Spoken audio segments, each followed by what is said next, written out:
So this is the TECNO Phantom X, the successor to the already 2-year-old TECNO Phantom 9. If you're watching this video right now on the 1st of July 2021, it pretty much means that this smartphone is being launched today, and I've been testing the smartphone for a couple days now. You know, I have to test them before you buy them. So there are a couple of things I would want to talk about. And there he goes again, always Phantom going off script. X. Mr. Frankie, kindly leave my stage. I mean, can't I improvise? I beg you in whatever you believe in or hold sacred, leave my stage now, Mr. Frankie. Come on, what have I done, man? Thank you. However, the phone.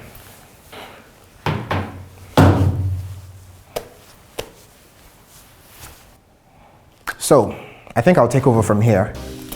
We've actually been testing this phone, the TECNO Phantom X, for a couple days now, and there are some things I find solid on this device. I really love them. And some other things that are not that interesting for me. So in this video, I really want to talk with you guys as adults. Have a seat. Where's my seat? Let me go grab mine. The TECNO Phantom X comes in this massive box, and the items you get from within this box are actually not extraordinary. A card that reads, "For the ones who are worth it," a nice rubbery and hard rare case that still lets you see the beauty of the smartphone and also the smartphone itself. Other items include the 33-watt fast charger, a USB-C data cable, and a pair of wired earphones. You also get to see from within this large envelope thing the paperwork and also the SIM ejection tool. The very first thing that strikes you when you hold this Phantom X or Phantom X for the first time is how long this device is. And that's in terms of the aspect ratio here. After that, you realize how similar to the Galaxy S8 Plus it feels to hold this smartphone. You definitely wouldn't miss the fact that this is a premium looking and well-built smartphone. From the textured rear, which isn't that much of a fingerprint magnet, and you can easily wipe it clean, to how the rear camera is centered and has a glass ceiling, and also to the curved display which you find at the front side of the smartphone, the TECNO Phantom X. While there is no button to the left side of the smartphone, you get a dual SIM tray with dedicated micro SD card slots at the top side of the chassis, and that's just close to the secondary microphone. The bottom side still retains your headphone jack, which isn't something you'd likely see around this price point. The primary mic opening, USB-C, and the only speaker grill, which I have some things to talk about.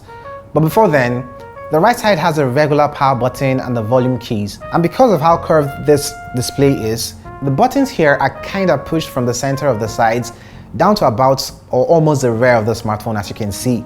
As someone who doesn't mind curved displays, in fact, I actually love them.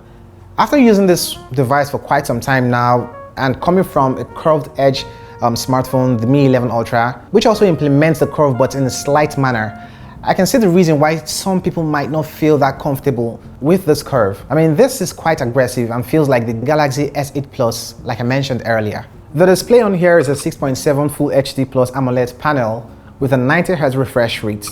Generally from the settings, the refresh rate is set to auto, but I always and usually set mine to the max, which is 90 Hz for the smartphone, and that can drain your battery though. The curve actually takes some getting used to for someone who hasn't used this kind of curved display before. But again, if you didn't like the curve on the S8 Plus from Samsung, you also won't like the one on here. Well, no need to dwell on the display any further. It's sharp and has a high contrast ratio, actually better contrast than what you get from the Samsung Galaxy A72 and the Redmi Note 10 Pro. Although sometimes I wish I could take down the contrast on the smartphone a tad bit, but iOS doesn't provide you with a customization color scheme thingy, so you get to stay with the punchy and high contrast ratio with the TECNO Phantom X. Battery life here is standard and should take you through a full day of use. For the average user, you should be sure that the 4700 mAh battery on here will last you or take you through a full day of use once juiced up to the brim, using the 33-watt fast charger included in the box. If you are expecting a 2-day smartphone from this device here, then this isn't the phone for you, but it will definitely get you through a full day of use. Now let's talk about the haptics on this smartphone. When we get into around the $400 to $500 smartphone range, there are some things I usually begin to look out for, one of which is the haptics. It isn't a deal breaker if a phone doesn't have that great haptic feedback from the chassis, especially when they make up for that with other aspects like the camera, battery and all that. But it's always nice to have a really great haptic feedback and tight vibration experience with these smartphones. Haptics on the smartphone is about the same grade as the Galaxy A72 and not the strongest or my personal preference for this kind of smartphones. Also, as with other in-display fingerprint sensors at this price, this is one of the slower ones or slower sensors I've actually tested.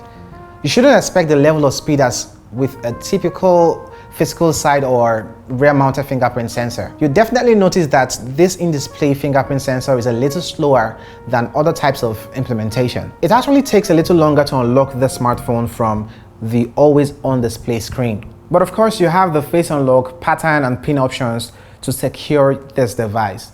Now let's talk about the speakers on the TECNO Phantom X. This is one aspect where I think these guys actually did let me down. Are you telling me that with all the specs, features and price for the smartphone, we don't get to see a stereo audio configuration? The speaker on here is loud and clean, but you only get the down-firing speaker opening, which of course you can easily block out depending on your hand size while consuming media or gaming. Okay, I personally would say that I didn't really block out the down-firing speaker because of how thin or actually how wide this device is. So while consuming media or gaming, my hand formed this kind of curve that didn't lap on the speaker. But this is not going to be the case for every other person out there using the smartphone. I mean, we have different hand sizes. The implementation of a stereo speaker on the smartphone would have really been appreciated by the TECNO Phantom fans. Now, this is a really good smartphone, both on paper and in the practical world in terms of the performance on here. You get the MediaTek Helio G95 chipset, 8GB of RAM, 256 gigs of internal storage, and you actually get about 240 gigs out of the box. Like I mentioned earlier, you can also expand the memory from the smartphone using the micro SD card expansion slot, a dedicated expansion slot. So for the performance, I'd say it's really snappy for your day-to-day use, coupled with the 90Hz refresh rate for the display. Gaming was really amazing on the smartphone, and you do not get the slightest hiccup or stutter as this processor caters towards your gaming needs. If there's one thing I noticed about gaming on here, or maybe two, the first one would be that this smartphone actually gets reasonably warm or hot. After gaming for an extended period of time, I mean, it gets quite hot. And the other thing here would be that I feel more comfortable gaming with slimmer devices like this one, but it needs some getting used to because the default controls seems to be a little stretched out on the screen. For instance, in PUBG, I always miss my triggers as it felt a little far from where I normally would hit on other devices. That's not a problem because in about 2 to 3 gameplays, your brain recalibrates to the new form factor, or you could move the controls from the game settings to what pleases you. So let's talk about the software experience on the smartphone.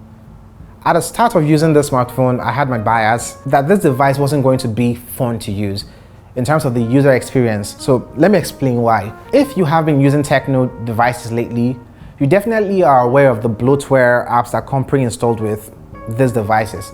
And this isn't any different. In as much as we can uninstall most of these applications or freeze them from the app drawer, that wasn't even my main concern. I personally was scared that the notification would get bombarded with those Cooper and unpleasing ads. But so far so good. I still haven't gotten any ad yet on the smartphone. And that seems to me like a step in the right direction.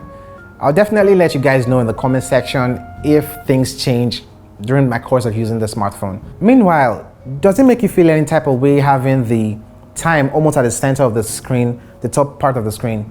Let me know in the comments also. Now, I made it a goal this year that whenever I use the smartphone for review, that's prior to my video for you guys, I will stick to the default launcher or Android skin that comes with the smartphone no matter the cost, just to get a full-on experience as to what the manufacturer wants you to go through.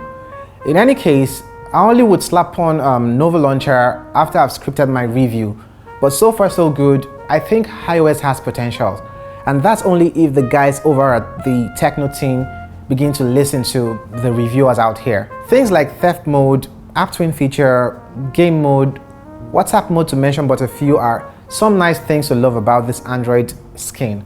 Now don't get me wrong if you're watching this video, iOS obviously has its quirks when it comes to the software user experience. For instance, having those tons of pre-installed applications on this OS or skin, that doesn't give the end user a pleasant experience. Okay, let's talk about the cameras on the smartphone, the TECNO Phantom X. You're getting yourself a 50 megapixel main camera sensor on here, a 30 megapixel ultra wide, and an 8 megapixel macro lens. You know, at this point, it's something I can meddle with, the macro lens I'm talking about here. I've been out here testing the cameras on the smartphone, and I can say that I've really been satisfied with the majority of photos that come from the smartphone. Photos here look sharp and fairly natural, particularly if you're in a well-lit scenario. To be clear here, this ends the best cameras I've come across. Okay, they're about the same quality as the photos you get from the Samsung Galaxy A72, just to give you context. As much as I don't have issues with the rear cameras on the smartphone, I think I have a little problem or issue with the front-facing camera. You get a dual camera configuration for the front-facing cameras on the TECNO Phantom X, a 48 megapixel main lens and an 8 megapixel ultra wide. That's for both group and personal selfies with the different lenses on this smartphone. I just think the quality of photos you get from the front-facing cameras on here could have been better than what it is. Now, you have a 5-camera configuration on the smartphone, 2 at the front and 3 cameras at the back. Videos on both the front and the rear cameras can be recorded at up to 4K in resolution, but there isn't any form of stabilization going on with the maxed out resolution. If you need that stable footage, you need to record in 1080p. Also, you won't be able to switch between cameras while recording videos on the smartphone if that's something you are into. For most people, you would be more than happy with the photos and video this smartphone captures. It's quite sweet for what it's worth. But my only gripe with the camera system on here would be the front-facing camera. Even though it gives you some amazing shots with its main sensor, I feel it could have been better. But basically, this is actually a front-facing video test, wow, for the TECNO Phantom X.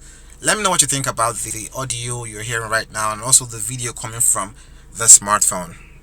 I have so far enjoyed using the smartphone and can actually see myself continually coming back to check out this device after testing it and testing other devices. My only issue would be the price, depending on where you get it from. You should be willing to shell out $460 or about 230,000 naira. So basically, this is a mid-range phone that can compete with similarly priced devices in the world sensor stage, but might not be for everyone. If you are on a tight budget and need fast performance and about the same memory configuration, and also something cheaper, then you should be considering the Camon 17 Pro from TECNO. Only take the leap of faith here to this arena when you feel like adding a premium build, better camera, and a flagship style design to the mix at an extra cost. This device on here has some steep competitive devices, some of which are slightly cheaper than the Phantom X, making it feel a little more expensive or just about right for what the price is. Ultimately, you just have to decide which you value most